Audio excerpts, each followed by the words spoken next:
नमस्कार, स्वागत करती हूँ आप सभी का भारत 24 पर। मैं हूं आपके साथ पूर्णिमा मिश्रा और वक्त है दहाड़ का। 3 दिसंबर को 4 राज्यों के नतीजे आए, जिसमें 3 राज्यों में प्रचंड बहुमत के साथ बीजेपी ने सत्ता हासिल की। लेकिन ऐसा पहली बार हुआ कि बीजेपी को मुख्यमंत्री का नाम तय करने में इतना वक्त लगा, और आज इसी को समझने की कोशिश करेंगे।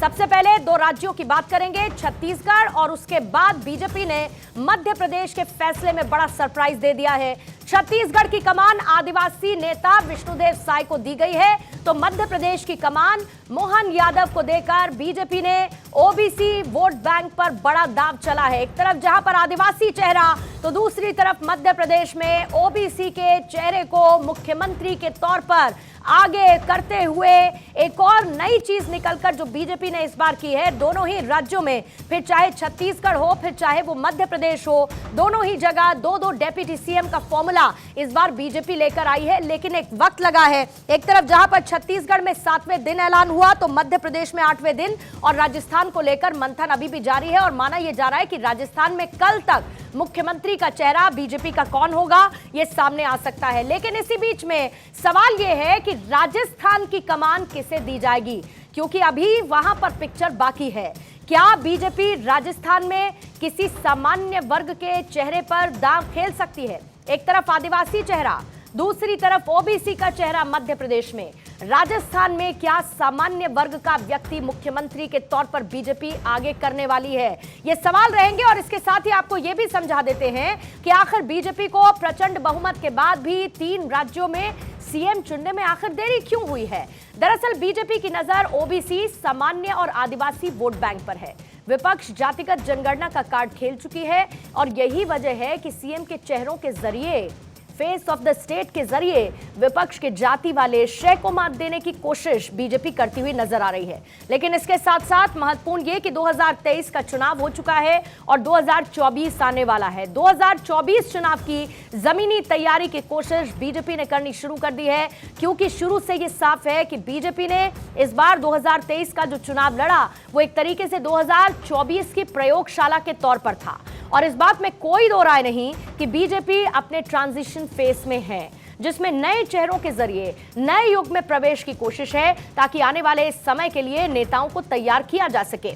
इससे पहले लगातार ये सवाल उठता रहा कि इन तीनों राज्यों में क्या पुराने चेहरे को दरकिनार करने की स्थिति में बीजेपी है, क्योंकि इन तीनों ही चेहरों ने बीजेपी को जीत दिलाने में एक महत्वपूर्ण योगदान दिया है। लेकिन संकेतों के माध्यम से बीजेपी ये बात सामने रखती रही है कि एक युवा चेहरे को सामने लाया जा सकता है, एक नए चेहरे को सामने लाया जा सकता है। और यही वजह है कि लगातार नए चेहरों की चर्चा हो रही थी। हालांकि नए चेहरों पर बीजेपी की तरफ से खेला गया दांव आसान नहीं है, क्योंकि नए चेहरों पर दांव से पुराने नेताओं के बगावत का डर भी था, जिसे इतने दिनों तक बीजेपी बारीकी से भांपती हुई नजर आ रही थी। वहीं पुराने चेहरों को व्यापक जगह देकर, यानी कि एक रिस्पेक्टेबल पोजीशन देकर संतुष्ट करना, ऐसे में एक बड़ी चुनौती बीजेपी के लिए है।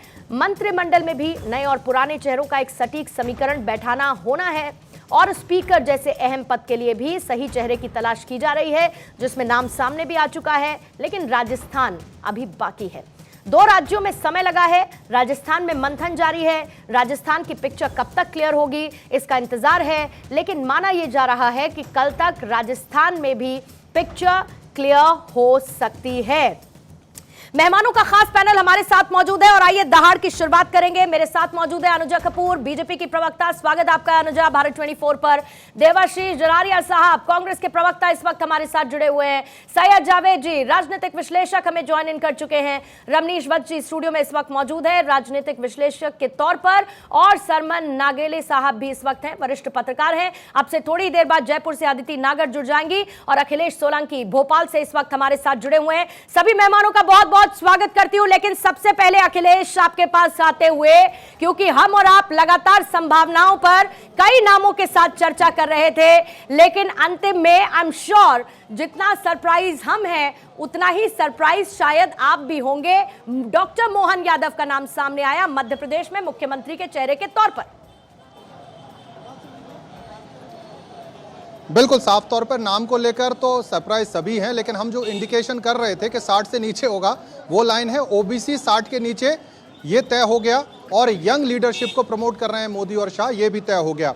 बड़ी बात यह है कि यूपी और बिहार के चुनाव के साथ साथ अन्य राज्यों के चुनाव को भी साधने की कोशिश की गई है। झारखंड, हरियाणा, आंध्र प्रदेश और बिहार और यूपी, ये 5 राज्य ऐसे हैं जहां पर यादव पॉपुलेशन बहुत बड़ी तादाद में रहती है। तो एक तरह से जातीय समीकरण, दूसरा संघनिष्ठ व्यक्ति को एक तरह से सत्ता की कमान सौंपी गई है।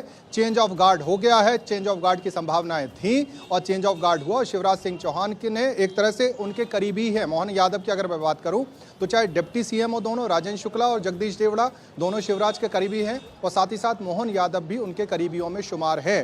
तो अगर शिवराज सिंह चौहान गए हैं उनकी चॉइस को भी कहीं ना कहीं प्राथमिकता मिली होगी, या चॉइस नहीं भी सही, जब नाम आया होगा तो ऐसा असहमति जैसी स्थितियां जरूर नहीं रही होंगी, ये तय है। तो शिवराज सिंह चौहान का जाना और इस तरह से नरेंद्र सिंह तोमर भी एक तरह से शिवराज जी की गुड बुक में रहे हमेशा से।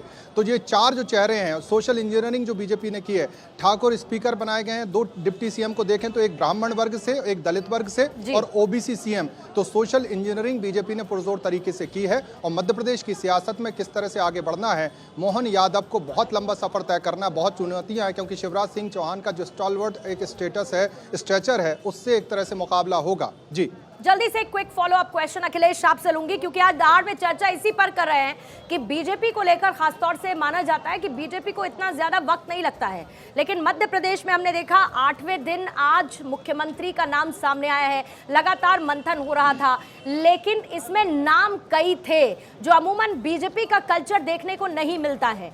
ऐसे में क्या बीजेपी की ये रणनीति रही एक लंबा वक्त लेने की? बहुत कुछ ऐसा था जो कैलकुलेट करना था क्योंकि सामने 2024 है, या कोई पशोपेश की स्थिति भी थी कि अगर शिवराज सिंह चौहान नहीं तो क्या कह के उनको नहीं कहा जाए, और अगर किसी और को लाना है तो बाकियों को संतुष्ट कैसे करना होगा? आपके सवाल का जवाब देने से पहले एक सप्लीमेंट्री चीज मैं जोड़ दूं। मैं लगातार ये कहता रहा है कि अमित शाह ने कार्यकर्ताओं को 10 संभागों की बैठक में कमिटमेंट दिया था कि इस बार उनको निराश नहीं होना पड़ेगा, इस बार बदलाव देखने को मिलेगा। तो वो जो बदलाव था वो संघ की लाइन पर होते हुए, और अमित शाह ने जो कमिटमेंट कार्यकर्ताओं से किया था उसको पूरा किया है। दूसरी बात यह है कि इतना टाइम क्यों लगा? अगर शिवराज जी को बनाना होता तो शायद दूसरे दिन ही फैसला हो गया होता, लेकिन क्योंकि बीजेपी की टॉप लीडरशिप ने यह तय किया था कि चेंज करना है, और चेंज करना है तो पहले किसको करना है? मुझे लगता है कि अमित शाह और नरेंद्र मोदी ने तो बहुत पहले तय कर लिया होगा, लेकिन चीज़ों को संघ से भी एक तरह से ग्रीन सिग्नल लेना होता है, पार्टी में भी जो वर्ग है उससे अपनी बातें रखनी होंगी, और शिवराज जी को भी कन्विंस करने की बात सामने आई। तो शिवराज जी मुझे लगता है आज सवेरे जब खट्टर साहब भोपाल पहुंचे, 11 बजे सीएम हाउस पहुंचे, उसके बाद ही उनको कम्युनिकेट किया गया कि अब आपको एक तरह से दूसरे के लिए रास्ता खाली करना है, इसलिए ये पूरा टाइम लगा। और शिवराज सिंह चौहान इस पूरे दौरान 3 तारीख से आज तक लगातार लाडली बहना योजना के जरिए अपने तरह से शक्ति प्रदर्शन करते रहे, जिसका असर सेंट्रल लीडरशिप पर नहीं हुआ। जी ठीक है अखिलेश, मैं लौटती हूँ आपके पास। इसी बीच में देखिए मोहन यादव राज्यपाल से मिल चुके हैं, सरकार बनाने का दावा उनकी तरफ से पेश कर दिया गया है। मेहमानों के साथ शुरुआत करती हूँ और सबसे पहला सवाल अनुजा मेरा आपसे, और वही सवाल जो मैंने अखिलेश से पूछा, क्योंकि छत्तीसगढ़ में 7 दिन, मध्य प्रदेश में 8 दिन, राजस्थान में हम कह सकते हैं कल जब हम चर्चा करेंगे तो 9वें दिन मुमकिन है कि एक नाम सामने आ सके। क्या यह किसी तरीके की बीजेपी की रणनीति है, या फिर बीजेपी किसी पशोपेश की स्थिति में थी कि अगर हम इस ट्रांजिशन फेज से गुजर रहे हैं तो ये ट्रांजिशन फेज बहुत स्मूथ रहे, अंदर बगावत का कोई स्कोप ना रहे, युवा चेहरे को, किसी नए चेहरे को सामने आना है, सामने लेकर आना है, तो कोई ऐसा ना हो जो पीछे छूटे, सबको साथ लेकर चलना है। क्या यह बीजेपी की स्ट्रैटेजी थी जिसकी वजह से डिले हुआ? पूर्णिमा जी, पहले तो मैं मध्य प्रदेश में जो हमारे भाई बनकर मुख्यमंत्री बनकर आए हैं और उनको पहले मैं मुबारक देती हूँ, ऐसी छत्तीसगढ़ में भी मुबारक देती हूँ। अभी आपने जो बात करी वो उसका जो मतलब सामने जो लोग निकालना चाहते हैं वो नहीं है। ये तंत्र ही ऐसा है कि छोटे से कार्यकर्ता को बड़ी से बड़ी जवाबदारी देती, और हम सबकी ट्रेनिंग भी ऐसी होती कि इस आधार पर जो काम दे दे उसको बहुत सहजता के साथ लेते हैं। मैं बाबा महाकाल की कृपा और माननीय यशस्वी प्रधानमंत्री नरेंद्र मोदी जी, माननीय गृह मंत्री अमित शाह जी, राष्ट्रीय अध्यक्ष माननीय नड्डा जी, और हमारे यशस्वी मुख्यमंत्री माननीय शिवराज सिंह जी चौहान, हमारे सभी नेतृत्व का माननीय नरेंद्र सिंह जी, माननीय कैलाश जी विजयवर्गीय, माननीय प्रहलाद पटेल जी, राकेश सिंह जी, माननीय वी.डी. शर्मा जी, सभी के साथ हमने मिलकर के आज विधायक दल की बैठक में बैठे थे और आकस्मिक में तो सहजता से अपना पीछे की पंक्ति में बैठ करके अपना काम कर रहा था। अचानक वहाँ जो घोषणा की है और मैं निश्चित रूप से सबका आभार भी मानता हूँ। और ये भारतीय जनता पार्टी के साथ साथ पूरे प्रदेश की जनता, 8 करोड़ से ऊपर जनता है, उन सबके विश्वास पे भारतीय जनता पार्टी ने जो क्या प्राथमिकता रहेंगी सर आपकी? निश्चित रूप से विकास के काम को आगे बढ़ाना, यशस्वी प्रधानमंत्री के काम को आगे बढ़ाना। सर कई नाम चल रहे थे, एक पीटीआई और पीटीआई संदीप। तो देखिए, नए बने मुख्यमंत्री मोहन यादव की ये प्रतिक्रिया आपने सुनी और इसी में साथ में उन्होंने ये कह दिया कि विकास के कारवा को आगे बढ़ाते हुए जाएंगे और इसके साथ ही जो केंद्रीय नेतृत्व है उसका शुक्रिया उनकी तरफ से अदा किया गया। अनुजा अपनी बात पूरी कर सकती है, बीच में प्रतिक्रिया। मीडिया को भी कह रहे थे, जब भी चर्चा होती थी, केंद्रीय नेतृत्व माननीय प्रधानमंत्री, माननीय अमित शाह जी, माननीय नड्डा जी, मध्य प्रदेश के लिए जो अच्छे से अच्छा कदम होगा, तो एक सामान्य अच्छे कार्यकर्ता को आज विधायक दल का नेता चुना गया है। बहुत बहुत बधाई। मोहन जी। अनुजा अपनी बात आप पूरी कर सकती हैं। जी धन्यवाद। आज बहुत अच्छा दिन है। आज तो हमारे कश्मीर का भी जो कॉन्स्टिट्यूशनल राइट अपील्ड हो गया है, तो आप समझ सकते हैं कि आज का दिन कितना खूबसूरत है और कितना शुभ है। जैसे मैंने कहा कि राजस्थान को अभी 1-2 दिन में उनका भी सीएम जो है वो घोषित जरूर होंगे, पर छत्तीसगढ़ और मध्य प्रदेश के तो घोषित हो ही गए, आपके सामने हैं। मैं बस इतना कहना चाहती हूँ कि ये कैडर बेस्ड पार्टी है और ये कांग्रेस की तरह नहीं है कि जल्दबाजी में सीएम का नाम दे दिया जाए, और वो भी वो सीएम जिन्होंने कहीं ना कहीं आपके सामने है 500 करोड़ से ऊपर ही अभी शायद निकल जाएगा जो मिला है घूसखोरी। जो अच्छे दिन की बात कर रहे थे मोदी जी के लिए, अच्छे दिन तो आ ही गए हैं। तो यहाँ पर सीटें बिकती नहीं हैं, सीटें काम करने पर आती हैं, और यही चीज सामने नजर आया है कि सबको चांस मिलता है। एक जो पैसा देकर, ब्राइब देकर कोई आ जाए इनकी तरह और फिर अलगनामा की तरफ मुंह करके देखता रहे, उसकी कोई वैल्यू ना हो, और जो ये अपने डिसीजंस खुद ना ले सके, ऐसे सीएम हम ऐसे पपेट को नहीं लेकर आते। हमारे में हर एक की वैल्यू है, हर एक का अपना कैडर बेस्ड है, और हर एक आदमी अपनी जगह पे सुनिश्चित करता है कि अपने स्टेट को किस तरीके से आगे लेकर जाना है। आपने मध्य प्रदेश में पहले शिवराज सिंह चौहान जी को देखा, तो उन्होंने कितने सालों से अपने इस क्षेत्र को आगे लेते आए, और अब एक जिस तरह से हर एक रणनीति चेंज होती है, पर उस रणनीति में जैसे हमने लड़ाई लड़ी मध्य प्रदेश, राजस्थान, छत्तीसगढ़ और ये जो 5 राज्यों में, तेलंगाना और मिजोरम में, हमने एज अ होल पार्टी लड़ी। हमने किसी सीएम के फेस पे लड़ाई नहीं लड़ी। तो जब क्योंकि सीएम के फेस पे लड़ाई नहीं थी, मोदी जी के फेस पे लड़ाई नहीं थी, लड़ाई थी काम पर, लड़ाई थी freebies versus Modi guarantee card पर लड़ाई थी, काम पर। उसी बेसिस पर आज भी हमने यही दिखाया लोगों को कि जो लोग लेकिन अनुजा ऐसा तो नहीं था, का नाम ये लोग लेते आए हैं। अनुजा ऐसा तो नहीं था कि सीएम चेहरा सामने इसलिए नहीं किया क्योंकि सीएम चेहरा कौन होगा इसको लेकर पशुपेश की स्थिति थी, या बीजेपी ने ऐसा तो नहीं सोचा कि पहले चुनाव जीत लेते हैं, शिवराज सिंह चौहान को मेहनत कर लेने देते हैं, वसुंधरा राजे को मेहनत कर लेने देते हैं, रमन सिंह को मेहनत कर लेने देते हैं, जीत जाएंगे, उसके बाद कह देंगे तो मान ही लेंगे क्योंकि कैडर बेस्ड पार्टी है, मना कौन करेगा। पूर्णिमा जी, ये बहुत ही छोटी और मतलब it will not come in a very good taste. मुझे लगता है कि ये बात अच्छी नहीं लगेगी बोलते हुए कि उनको काम कर लेने देते हैं।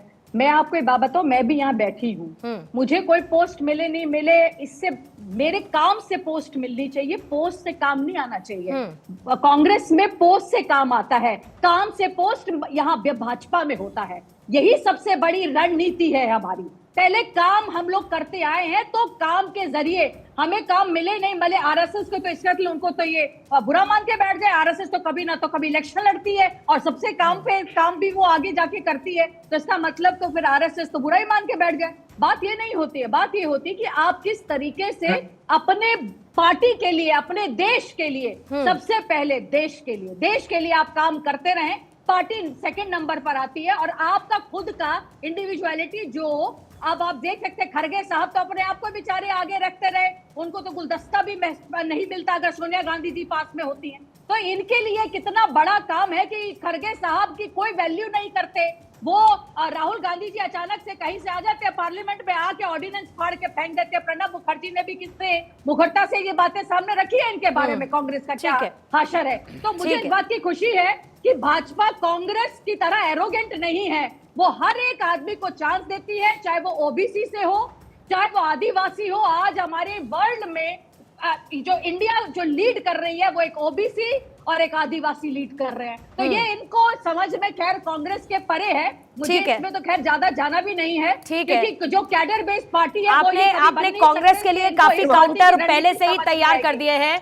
आपने कांग्रेस के लिए काफी काउंटर पहले से ही तैयार कर दिए हैं। जल्दी से एक प्रतिक्रिया देवाशीष जरारिया साहब आपसे लेती हूँ, उसके बाद अदिति मैं आपके पास आऊंगी। जवाद साहब भी इस पर रिएक्ट करना चाह रहे हैं। जवाद साहब आपके पास मैं आती हूँ, लेकिन जरारिया साहब, क्योंकि आप बीजेपी के अगर आप मध्य प्रदेश और छत्तीसगढ़ में देखेंगे, एक तरफ आदिवासी दूसरी तरफ ओबीसी चेहरा, ये दो बीजेपी की रणनीति क्लियर है 2024 को ध्यान में रखते हुए, लेकिन कांग्रेस अपना होमवर्क कहां पर करती हुई नजर आ रही है? बीजेपी ने तो तैयारी शुरू कर दी है, ये क्लियर है। अभी तो संशय आपके गठबंधन से लेकर और इंडिविजुअल आपकी अपनी पार्टी की तैयारियों पर है।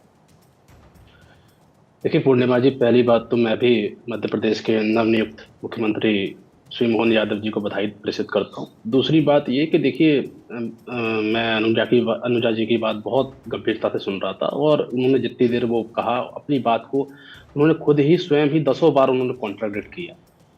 पहली चीज़ तो ये कि हमारे पास, कांग्रेस के पास इन 4 राज्यों के चुनाव में डेफिनेट फेस थे, उन चेहरों पे हम लोग चुनाव लड़ने गए। भारतीय जनता पार्टी कहेगी हमारे पास कोई सीएम फेस नहीं था, हम मोदी के चुनाव लड़ रहे थे। यही भारतीय जनता पार्टी जब केंद्र में आ जाती है तो ये पूछने लग जाती है कि हमारे पास तो मोदी का फेस है, लेकिन विपक्ष के पास कोई फेस नहीं है। तो ये कॉन्ट्राडिक्शन भारतीय जनता पार्टी में देखने को मिलता है। हमारे चेहरे नहीं जीत पाए, अब आप चेहरे जीत कर आए, आपको एक डेफिनेट मैंडेट भी मिला, उसके बाद भी आप सरकार बनाने में आपने, हमारे यहाँ पर तेलंगाना में एक राज्य में हम लोग जीते, हमारा मुख्यमंत्री आज से 4 दिन पहले शपथ भी ले चुका है, सरकार भी गठित हो चुकी है, और भारतीय जनता पार्टी आज भी इस स्थिति में कि अभी एक राज्य में उनको तय करना है कौन मुख्यमंत्री बनेगा। फिर मैं आता हूं आपके पास चुनाव के दौरान पे मोदी जी ने शिवराज सिंह चौहान जी को पूरी तरीके से अलग रखा। शिवराज सिंह चौहान जी खुद अपने आप को प्रयास करते रहे कि चुनाव में मैं दिखाऊं। बाद में चुनाव के नतीजे आए तो मीडिया में भी, अखबारों में भी और दबी जुबान में सब लोगों ने चर्चा करना चालू किया कि ये लाडली बहना और जो शिवराज सिंह चौहान जी की जो नीतियां हैं उनकी विजय है। आज शिवराज सिंह चौहान जी खुद सुबह से पूछ रहे होंगे और ये सवाल पूछना चाह रहे होंगे कि आखिर मेरी गलती क्या थी, जब उनके चेहरे पे, जब उनके सीएम रहते हुए चुनाव हुआ, उनकी योजनाओं पे चुनाव हुआ और जीत कर भी आए, तो आज उनको दरकिनार क्यों कर दिया? उसका भी सीधा सीधा सा जवाब है। आप इन दोनों राज्यों में जो आपने पैटर्न देखा और आने वाले राज्यों में भी, आप जो राजस्थान बचा उसमें भी आप पैटर्न देखेंगे। देखिए हो ये रहा है कि जो अटल आडवाणी के जो युग के जो नेता थे, जो सीनियर नेता हैं, जो आगे चलकर मोदी जी के बाद अमित शाह को जो चैलेंज कर सकते हैं, अमित शाह की लीडरशिप को जो चैलेंज कर सकते हैं, उन लोगों का पत्ता काटा जा रहा है।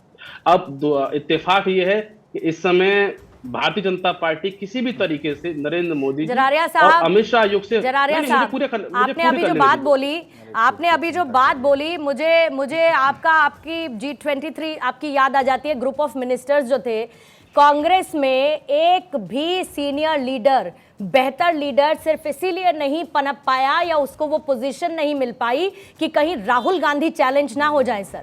और ये बात ना सिर्फ कांग्रेस के अंदर खाने की खबर है, बल्कि ये बाहर की खबर है सर। कांग्रेस में मैं कहती हूँ कि अंदर आकलन तो कीजिएगा सर। देखिए ना, हम लोग चुनाव हारे, हमारे पास सर आपके लिए तो राहुल गांधी के अलावा कोई और लीडर है ही नहीं। आपके अच्छे लीडर खत्म होते जा रहे हैं। आप नहीं, राहुल गांधी जी किस पद पे हैं? राहुल गांधी जी कांग्रेस में किस पद पे? आप बताइए ना। सर आपने तो पूरी कोशिश की कि वो पद ले लें, लेकिन उन्होंने ही मना कर दिया और फिर वो छुट्टियां बिताने बाहर चले गए। उन्होंने कह दिया कि मैं कोई पद नहीं लूंगा। और चुने हुए राष्ट्रीय अध्यक्ष मल्लिकार्जुन खड़गे जी हैं, जो कि दलित समाज से। सर उसमें भी पहले गहलोत जी को चाहते थे आप बने, फिर उन्होंने मना कर दिया। उन्होंने कहा मैं राजस्थान में ही अच्छा हूँ, फिर आपने मल्लिकार्जुन खड़गे को पद दे दिया। पद दिया नहीं गया है उनको, वो चुनकर आए हैं, जीत कर आए हैं, चुनाव कंडक्ट हुआ, चुनाव में जीत कर आए हैं। लेकिन सर उसमें भी तो आपकी पशुपेश की स्थिति थी ना, किसको बनाए और किसको नहीं बनाए। पहले ऑफर पूर्णिमा गया जी, किसी और निर्वाचित को, राष्ट्रीय अध्यक्ष। एक्सेप्टेंस कहीं और से आ गया। ये स्थिति तो कांग्रेस में भी सर देखने को मिलती है ना। मैं आती हूँ जरारिया साहब, आपके पास मैं आऊंगी काउंटर के लिए। अदिति इस वक्त हमारे साथ जुड़ी हुई है। अदिति, अब मध्य प्रदेश और इसके साथ साथ छत्तीसगढ़ की स्थिति साफ हो चुकी है, लेकिन बड़ा सरप्राइजिंग फैक्टर देखने को मिला। एक तो 7वें और 8वें दिन दोनों ही राज्यों में स्थिति क्लियर हो पाई और सरप्राइजिंग फेसेस थे, इसमें कोई दो राय नहीं है। अब बचा है राजस्थान। राजस्थान में क्या होगा? क्या आपको लगता है कि छत्तीसगढ़ और एमपी की तरह ही फॉर्मूला राजस्थान में बीजेपी अपना पाएगी? वसुंधरा राजे, जो सोर्सेस के हवाले से खबर ये आ रही थी कि वो चाहती है कि 1 साल के लिए उनको सीएम बना दिया जाए, क्या वो भी मन मसोस के बैठ जाएंगी कि 2 राज्यों में भाई ये हो गया तो अब मेरा कोई चांस नहीं? क्या वहां पर भी 2 डेप्यूटी सीएम का फॉर्मूला तय होगा? और 9वें दिन इस इंतजार से हम आगे बढ़ पाएंगे कि राजस्थान में आखिरकार मुख्यमंत्री का चेहरा कौन? देखिए, सरप्राइज, सोशल इंजीनियरिंग और सीधा 2024, ये पूरा गेम प्लान ये है। मोहन यादव का नाम किसी ने भी नहीं सोचा था। अब आप देखिए कि जो सबसे सीनियर हैं तोमर साहब, उनको बना दिया स्पीकर, उसके अलावा डिप्टी सीएम। अब अगर हम मध्य प्रदेश को समझें या छत्तीसगढ़ को समझें तो छत्तीसगढ़ में एसटी और उसके बाद जो प्रदेश अध्यक्ष थे उनको, जो ओबीसी कैटेगरी में, उनको डिप्टी सीएम बना दिया। यहाँ पर क्योंकि तोमर साहब को बाकी सबसे सीनियर हैं, केंद्र से आए थे, तो उनको स्पीकर बना दिया। और आज की तारीख में गवर्नर का रोल बहुत महत्वपूर्ण हो जाता है सरकार में, ठीक वैसे ही स्पीकर का रोल भी बहुत महत्वपूर्ण होने लगा है। इसके अलावा, और होता भी है, इसके अलावा अब यहाँ पर आप देखें कि किस तरीके से मनोज यादव यानी सीधा सोशल इंजीनियरिंग बैलेंस और 2 डिप्टी सीएम बनाए गए। ठीक उसी तरह अब राजस्थान का जिक्र कर लेते हैं। अब क्योंकि एक एसटी समाज से आ चुके हैं, एक ओबीसी है, डिप्टी सीएम से सोशल इंजीनियरिंग बैलेंस की है, तो अब राजस्थान में अगर फर्ज करें तो यहाँ पर सामान्य वर्ग से कोई होगा। अब क्योंकि महिला मुख्यमंत्री को अगर रिप्लेस किया जाएगा, और जो ये खबर थी कि 1 साल वाला, ये सही नहीं है। ये सही बात यह है कि वो वसुंधरा राजे पहले जेपी नड्डा से मिली, फिर अमित शाह से मिली, और उनको ये आश्वासन दिया गया कि हम मिलकर काम करेंगे, बस हम मिलकर काम करेंगे। और उसी आश्वासन के साथ पॉजिटिव नोट पे वो जयपुर वापस चली आई।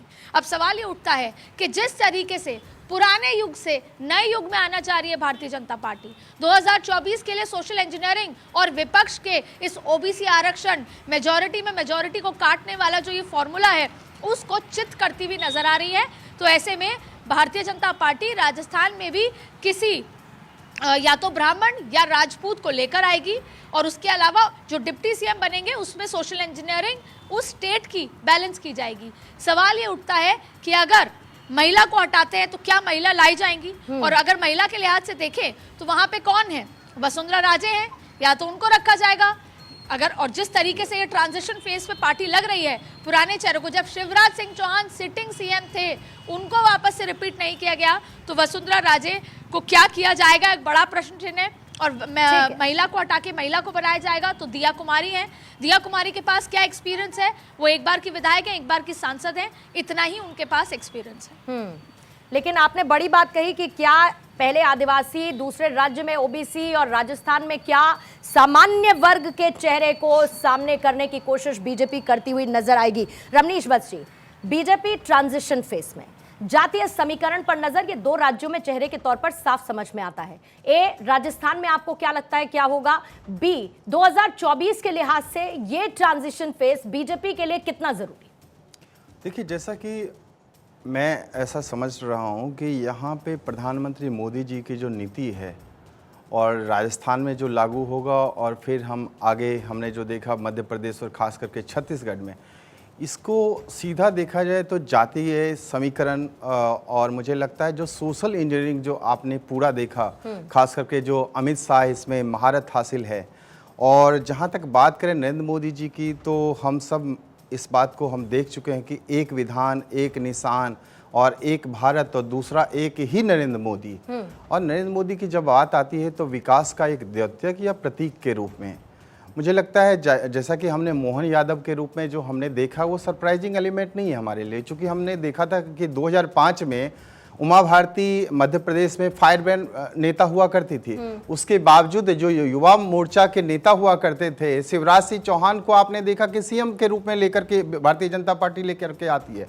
फिर हमने जो छत्तीसगढ़ में हमने जो देखा साई के रूप में विष्णु साय के रूप में मुझे लगता है उसमें जो समीकरण जो आपने देखा कि छत्तीसगढ़ हो चाहे जो राजस्थान, ये खास करके जो हमारा बगल में झारखंड है और उड़ीसा है, ये सारे बेल्ट जो छत्तीसगढ़, ये जो आदिवासी बेल्ट है, सबको बीजेपी ने साधने की कोशिश करी है।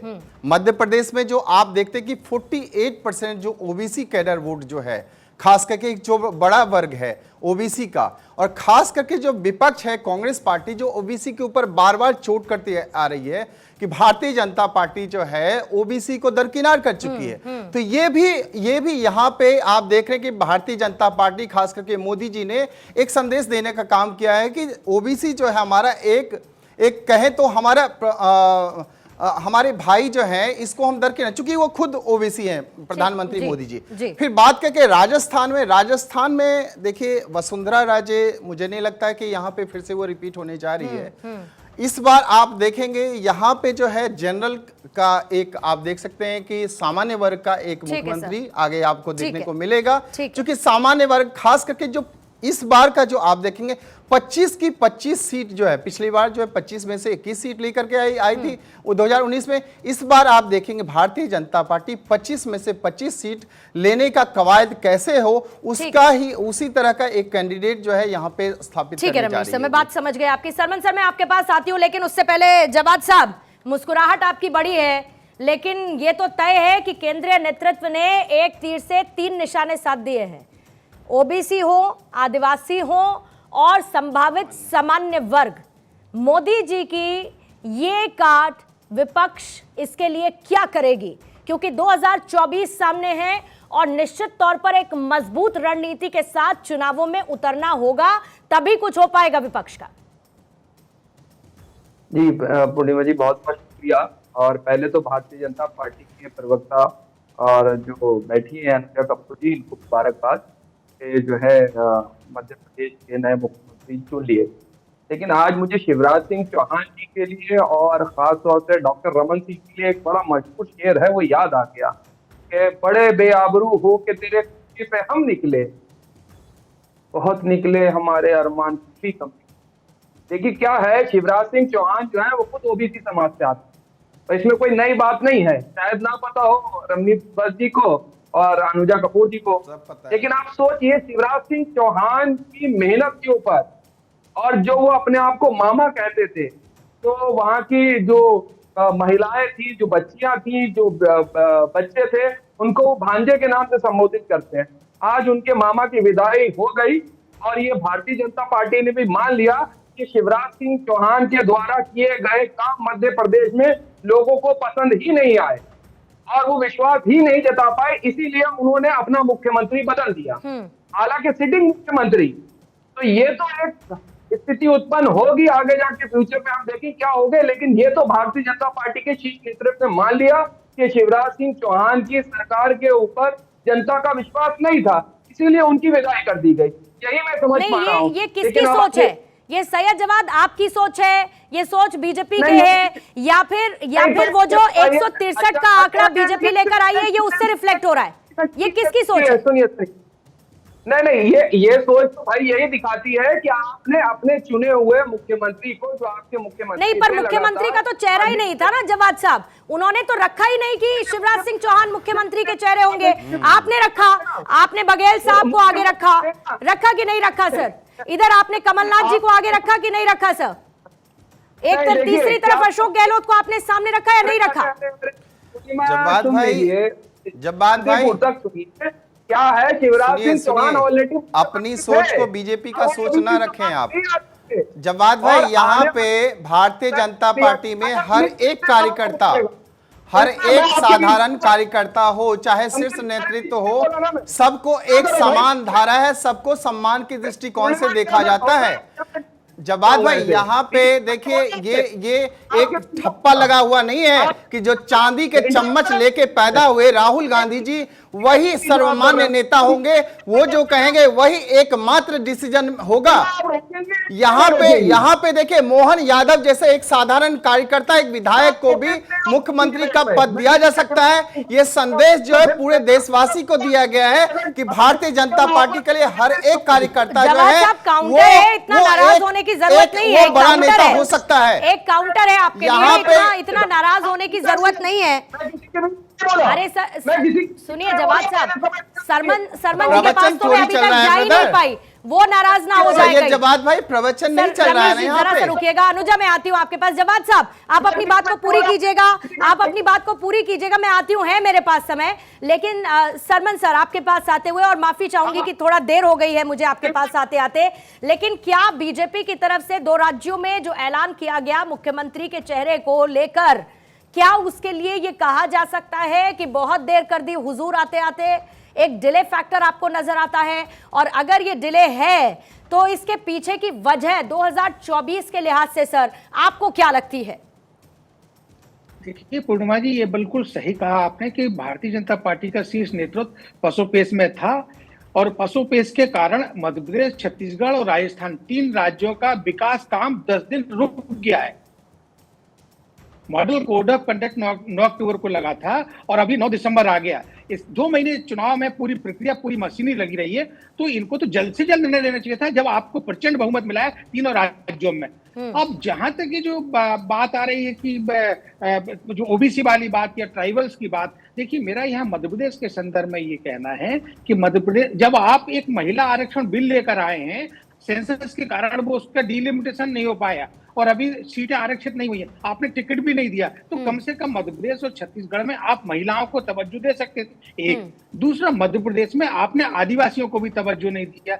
डिप्टी सीएम आपने आदिवासी वर्ग से नहीं बनाया, और जो 2 आदिवासी डिप्टी सीएम बने हैं, राजेंद्र शुक्ल और जगदीश देवड़ा जी, उनका इतनी राज्यव्यापी समझ और इतना राज्यव्यापी उनका दायरा नहीं है। और इसके अलावा मेरा यहाँ ये कहना है कि भारतीय जनता पार्टी ने बहुत ही सूझबूझ के साथ, और मैं एक अंतिम बात कहूंगा बहुत संक्षेप में, माननीय नरेंद्र मोदी जी ने बीपी सिंह जी से मंडल कमीशन को सीखा है, और मैं प्रत्येक चैनल पे, चाहे जितने भी मध्य प्रदेश के और सेंटर दिल्ली के चैनल, सब पे कहा कि ओबीसी कार्ड के रूप में माननीय मोदी जी जाएंगे, और ओबीसी लेकर आए हैं वो मोहन यादव को, क्योंकि उनको फ्यूचर में ओबीसी का सपोर्ट अपने साथ में चाहिए। जैसा कि राहुल गांधी जी ने की बात की थी कास्ट सेंसस की, तो कास्ट सेंसस की काट के लिए ओबीसी को प्रमोट करने के लिए फ्यूचर की राजनीति मध्य प्रदेश, बिहार, राजस्थान, छत्तीसगढ़, उत्तर प्रदेश, उत्तराखंड। लेकिन सर अगर आप आदिवासी, आप ट्राइबल रिप्रेजेंटेशन की बात करेंगे, या फिर आप दूसरी तरफ बात करेंगे, जिस तरीके का अभी जो नाम सामने आया ओबीसी और दूसरी तरफ आदिवासी, क्या आपको लगता है क्योंकि इससे बाकी राज्य भी तो इंपैक्टेड होंगे सर? 2024 सामने है, ये तो पहले से ही क्लियर है ना, और आप तो इसके बारे में बेहतर बता पाएंगे कि बीजेपी ने 2023 का चुनाव 2024 की रणनीति के हिसाब से लड़ा है, और शायद यही वजह थी कि कोई नाम आगे ना किया गया। लेकिन बीजेपी के इतिहास में भी आप देख लीजिए कि पहले भी कभी भी कोई नाम सामने रखा नहीं गया कि हम इनको मुख्यमंत्री बनाएंगे, जीत कर आएंगे तो। लेकिन 2024 में ये इंपैक्ट तो करता हुआ नजर आएगा ना बीजेपी को प्लस में।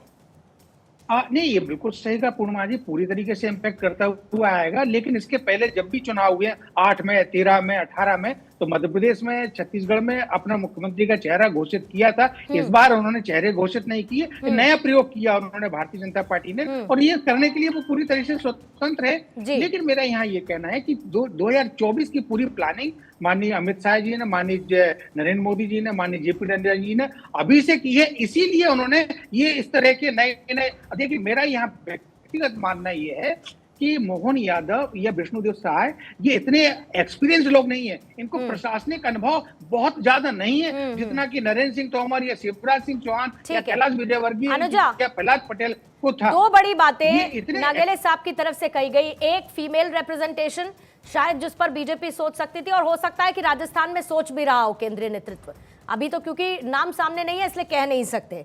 दूसरी तरफ अशोक गहलोत ये कह देते हैं कि उनको दस्तखत करना पड़ा कार्रवाई के लिए, बीजेपी ने इतनी देर कर दी, राजस्थान में अभी तक मुख्यमंत्री नहीं चुना, ये काम तो बीजेपी को करना चाहिए, मुख्यमंत्री को करना चाहिए, लेकिन अभी तक वो चेहरा ही नहीं चुन पा रहे, इतनी देर कर दे रहे।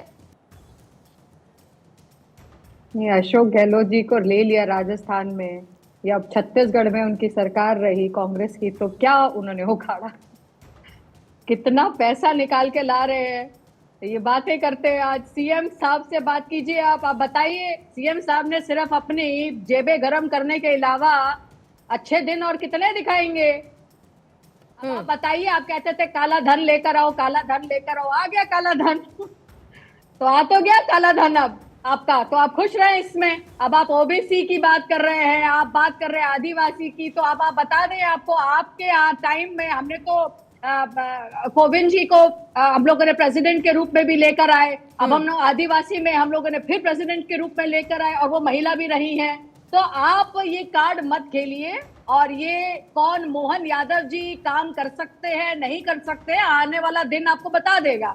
और ये आप इसकी चिंता ना कीजिए, हमारे में कैडर बेस्ड पार्टी में हर एक आदमी इतना सक्षम है कि वो पूरा देश चला सकता है। आप तो सिर्फ सीएम का लेवल बात कर रहे हैं। जल्दी से अगर 30 मोदी सेकंड का जी रिएक्शन जलारिया जी आपसे, और उसके बाद अखिलेश और अदिति मैं तो आपके पास इसकी आऊंगी। गारंटी जलारिया साहब, इस हम बात लोग पर बात जल्दी से करते हैं। प्लीज। बीजेपी की रणनीति में आप पिछड़े हुए नजर आते हैं, और फिर आप कहते हैं कि बीजेपी जो है वो पिछड़ों का रिप्रेजेंटेशन ही नहीं करती, पिछड़ा विरोधी पार्टी है वो।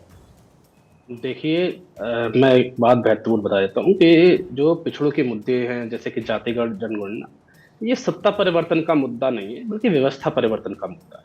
और मैं अनुजा जी की जो बात सुन रहा हूँ, अनुजा जी को बहुत ही शालीनता से टीवी चैनल पे बात करनी चाहिए, क्योंकि ये कोई राजनीतिक अट्टहास का मुद्दा नहीं है कि 8 दिन 10 दिन अगर राज्य में सत्ता नहीं है, सरकार नहीं है और जनता के काम प्रभावित हो रहे हैं, जब उसको कोई जाने वाला सीएम बात रख रहा है तो आप अट्टहास का उठा रही हैं। देखिए, ये आपकी सरकार, आपको जनता ने मैंडेट दिया, आप मेरी बात सुन लीजिए। देखिए, मैं आपको टोका नहीं हूँ, लेकिन आप देखिए इस तरीके से चर्चा नहीं होती, इस तरीके से चर्चा नहीं होती। मैंने आपको सुना, आप भी मुझे सुन लीजिए, है ना, आप मुझे सुन लीजिए, थोड़ा ध्यान रखिए, ध्यान रखिए। नहीं, आपकी बारी है तो आप बोलिए, आपकी बारी आए। अब आपने मुझसे शालीनता आप शब्द उठा दिए, क्या उखाड़ लिया, तो मैं अब क्या आपको उखाड़ काउंटर लिया, कर रही हूँ। क्या उखाड़ लिया, मैं भी आपसे क्या शब्द है ये? बिल्कुल, उखाड़ना क्या शब्द है? आप उखाड़ क्या उखाड़ लेता है बताइए जरा। आपके उखाड़ने नहीं, अगर सीएम सरकार नहीं चुनेगी, क्या उखाड़ लिया? आप क्या शब्द है ये शब्दावली? एक राष्ट्रीय एक सत्ताधारी पार्टी के प्रवक्ता की, राष्ट्रीय प्रवक्ता की ये शब्दावली क्या उखाड़ लिया? आपको थोड़ा सा अपने शब्दकोश पे थोड़ा ध्यान देना चाहिए अनुजा जी। ठीक है अनुजा, जलारिया साहब मुझे आपको रोकना होगा, क्योंकि लगातार एमपी में भी तस्वीरें भी आ रही है और वहां से खबरें भी निकल कर आ रही हैं। अखिलेश, मैं आपके पास आऊं, अदिति जल्दी से क्विकली आपके पास आते हुए 30 सेकंड्स। और Aditi, I am really sorry, बहुत देर इंतजार आप दोनों को, अखिलेश आपको भी करना पड़ा है, लेकिन राजस्थान में मैंने एक तीर से 3 निशानों की बात की इस रणनीति के तहत जिस पर बीजेपी आगे बढ़ रही है, लेकिन कांग्रेस के लिए कितना बड़ा चैलेंज 2024 के लिहाज से देखती हैं बीजेपी के इस मूव के साथ? देखिए, कांग्रेस के लिए चैलेंज एक तो तब पता चलेगा जब कौन होगा मुख्यमंत्री का चेहरा। देखिए, कोई भी राज्य शासन करने के लिए आसान नहीं होता। अभी जो केंद्र नेतृत्व है भाजपा का, वो केवल और केवल राजस्थान की 25 सीटों पर फोकस किए हुए है, लेकिन इन 6 महीनों में गवर्नेंस कैसी रहती है वो बहुत महत्वपूर्ण है। हालांकि जिस तरीके से हिंदी पट्टी में मोदी की वेव है, इसलिए बहुत ज्यादा कठिन नहीं होगा, लेकिन मुख्यमंत्री कौन होता है? राजस्थान ऐसा राज्य है जहां पर हमने पिछले 5 सालों में देखा कि जमकर योजनाएं दी गई, तमाम चीजें हुई, उसके बाद भी पब्लिक का रिएक्शन बहुत अलग तरीके से आया। तो भारतीय जनता पार्टी किसी मुद्दे को ढंग से खड़ा नहीं कर पाई थी अशोक गहलोत सरकार के खिलाफ, लेकिन उसके बावजूद भी सरकार बदली।